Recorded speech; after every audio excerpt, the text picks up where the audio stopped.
বাহান desk 2016 সালের SSC নিয়ে supreme কোর্টে চলছে মামলা। আদালতের নির্দেশে অযোগ্য, দুর্নীতিগ্রস্তদের খোঁজ পেতে তদন্ত চালাচ্ছে সিবিআই। আর তাতেই উঠে এল মারাত্মক তথ্য।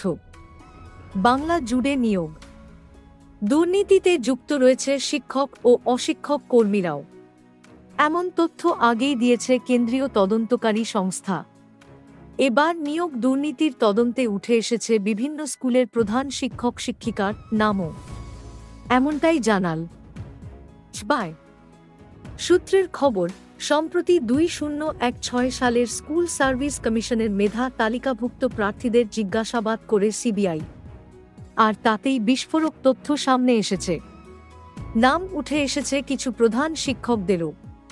সিবিআই এর দাবি, শিক্ষা দপ্তরের পদস্থ কর্তাদের একাংশের সঙ্গে ঘনিষ্ঠ সম্পর্ক ছিল ওই প্রধান শিক্ষক বা শিক্ষিকাদের।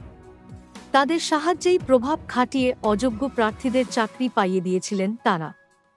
সিবিআই সূত্রে খবর, প্রাথমিকভাবে যেসব প্রধান শিক্ষক বা শিক্ষিকার নাম সামনে এসেছে প্রভাবশালী নন, তবে তাদের কিছুজনের সাথে রাজনৈতিক নেতাদের, মূলত শাসকদলের নেতাদের যোগাযোগ রয়েছে। পাশাপাশি শিক্ষা দপ্তরের একাধিক পদস্থ আধিকারিকদের সঙ্গে ঘনিষ্ঠতা আছে। সেই সূত্র ধরেই এবার অ্যাকশন নিতে চলেছে সিবিআই।